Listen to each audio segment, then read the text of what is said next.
तैयब, आप court reporting करते हैं, कोर्ट के तमाम मामलात नाज़रीन तक पहुंचाते हैं, लम्हा बलम्हा आगाह रखते हैं उनको। पेशावर हाई कोर्ट का जो फैसला है उसका अहवाल ज़रा सुनाइएगा। देखिए, पेशावर हाई कोर्ट ने जो है ये इलेक्शन कमीशन दरअसल ये गया था और इलेक्शन कमीशन को तो जिस तरीके से आपको पता है कि इलेक्शन कमीशन को अबूरी रिलीफ मिला था इस फैसले में, और वो जो पहले एक रुकनी जज का फैसला था उसको मुअत्तल कर दिया इस डिवीजन बेंच ने, लेकिन आज डिवीजन बेंच ने जो है वो फिर अपना ही फैसला जो है वो दोबारा मुअत्तल करके तहरीक इंसाफ को रिलीफ ज़रूर दिया है और बल्ले का निशान वापस मिल गया। लेकिन बात यह है कि इसमें जो दीगर फरीक है, जिसमें अकबर एस बाबर जो है वो भी फरीक है और ख़ुद इलेक्शन कमीशन भी फरीक है, तो आज इलेक्शन कमीशन की मीटिंग हुई, इजलास हुआ, क्योंकि इलेक्शन कमीशन ने तकरीबन सारी पार्टियों को इंतखाबी निशान दे दिया है और ये बल्ले का निशान नहीं दिया था क्योंकि उसमें पेशावर हाई कोर्ट का भी फैसला था। तो अब इलेक्शन कमीशन ने सर जोड़ के बैठ के कि अब हम इस इमरजेंसी सूरत हाल में क्या करें, तो उसमें एक ऑप्शन ये ज़रूर आया कि हम इस मामले को जो है वो सुप्रीम कोर्ट लेकर आएंगे। तो अकबर एस बाबर ने भी ये ऐलान किया कि हम सुप्रीम कोर्ट जाएंगे। तो अब हम भी सुप्रीम कोर्ट का रास्ता देख रहे हैं, क्योंकि जब तक सुप्रीम कोर्ट इसका हतमी फैसला नहीं करेगी, मेरा नहीं ख्याल कि तहरीक इंसाफ को बल्ला जो है इस सूरत में मिल जाएगा। हाँ, अगर सुप्रीम कोर्ट ने पेशावर हाई कोर्ट का फैसला बरकरार रखा तो फिर तहरीक इंसाफ को बल्ला का इंतखाबी निशान मिल जाएगा। कुछ भी हो सकती है, कुछ भी हो सकती है। अभी देखिए, फैसला तो फिर सुप्रीम कोर्ट ने करना है। आज भी तहरीक इंसाफ ने क्या किया हुआ था, तहरीक इंसाफ खुद कंफ्यूजन का शिकार रही। तहरीक इंसाफ ने पहले सुप्रीम कोर्ट में पेशावर हाई कोर्ट के फैसले के खिलाफ आई हुई थी, लेकिन आज जब समाअत होनी थी तो मिस्टर गौहर जो खुद चेयरमैन है वो रोस्टम पर आए और जस्टिस काजी फैज़ ईसा से उन्होंने इस्तदा की कि हम अपनी दरख्वास्त वापस लेना चाहते हैं। उन्होंने कहा वो क्यों आप वापस लेना चाहते हैं? हामिद खान सीनियर वकील भी साथ थे, तो उन्होंने कहा जी वो पेशावर हाई कोर्ट में जो है मामला चल रहा है, तो हो सकता है कि उनको शायद कहीं से भनक मिल गई होगी कि उनके हक में फैसला आ रहा है, तभी उन्होंने सुप्रीम कोर्ट से अपनी दरख्वास्त वापस ले ली। अब फिर पेशावर हाई कोर्ट ने उनके हक में रिलीफ दे दिया, लेकिन अल्टीमेटली फिर ये मामला दोबारा सुप्रीम कोर्ट में आएगा। तो देखते हैं फिर सुप्रीम कोर्ट इस मामले को कैसे।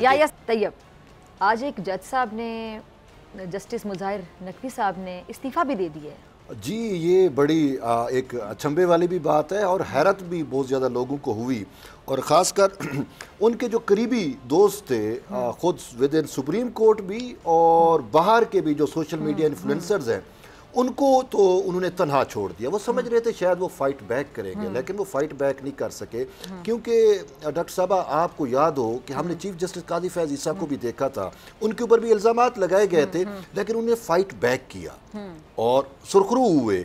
उन्होंने कहा मेरे ऊपर जो इल्ज़ाम है वो दुरुस्त नहीं है, तो फाइट बैक किया। तो जस्टिस मुज़ाहिर नकवी का इस्तीफ़ा देना, इसका मतलब वो भाग गए हैं मैदान छोड़ के, यही समझ आ रही है ना, क्योंकि उनके खिलाफ सुप्रीम जुडिशल काउंसिल की कार्रवाई कल होनी थी। कार्रवाई से पहले ही इस्तीफा देने का मतलब यही है कि जो उनके ऊपर इल्ज़ामात लगाए गए हैं ज़ाब्ता अखलाक की खिलाफ वर्जी के, और इससे बढ़ के कि उन्होंने जो है वो करप्शन की, याद होगा आपको एक पॉलिटिकल टर्म भी यूज़ हुई थी, ट्रकों वाली सरकार। तो ये वही ट्रकों वाली सरकार है जिनकी ऑडियोज़ भी आती रहीं, और इनके ऊपर इल्ज़ामात डॉक्टर साहब बड़े संगीन नोयत के थे कि इनके बेटों पे इल्ज़ामात थे कि वो लाहौर हाई कोर्ट में बैठ के ये करते थे कि जिसको सुप्रीम कोर्ट से रिलीफ चाहिए, जिसको हाई कोर्ट से रिलीफ चाहिए, वो हमसे रुजू करें, हम उनको मनमाना रिलीफ दिलवाएंगे। फिर इसके साथ साथ प्रॉपर्टियों के भी बहुत सारे इनके ऊपर एलिगेशंस थे कि इन्होंने नाजायज़ प्रॉपर्टी, और प्रॉपर्टियां फिर इनके नाम। एक फैसला तो ये है कि एक यतीम को उसके हक से महरूम करके इन्होंने जो है वो प्रॉपर्टी अपने नाम करा ली, और उसका केस भी इसके पास पहले लगा। तो बहुत सारी चीज़ें ऐसी थी जिसको समझ चुके थे जस्टिस मुज़ाहिर नकवी कि वो अब सुप्रीम जुडिशल काउंसिल में इसका दिफा नहीं कर सके, और मेन वजह ये थी कि जो इनका फ्रंट मैन था सुप्रीम जुडिशल काउंसिल ने उसको बुलाया था, कल उस पर जिरा होनी थी या उसको सामने, तो इन्होंने कहा कि इससे पहले कि सारे कटे चिटे खुल जाएं, इज्जत तो गई गई, लेकिन ये है कि पेंशन और अमरात तो मैं सेव कर लूँ ना, तो उन्होंने इस में जाके इस्तीफा दे दिया। लेकिन अब यहाँ पे ये भी कहा जा रहा है, देखिए अब आगे यहाँ पे भी है कि जस्टिस मंसूर अली शाह का एक आर्डर है, एक जज जब इस्तीफा दे के करप्शन की बुनियाद पे इस्तीफा दे के चला जाता है, तो क्या फिर कोई और पाकिस्तान का ला के तहत तो ट्रायल नहीं किया जा सकता?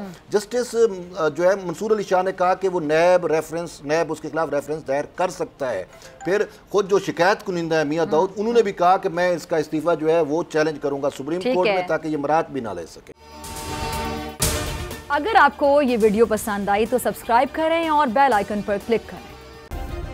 सब्सक्राइब करें और बेल दबाएं ताकि कोई खबर रह न जाए।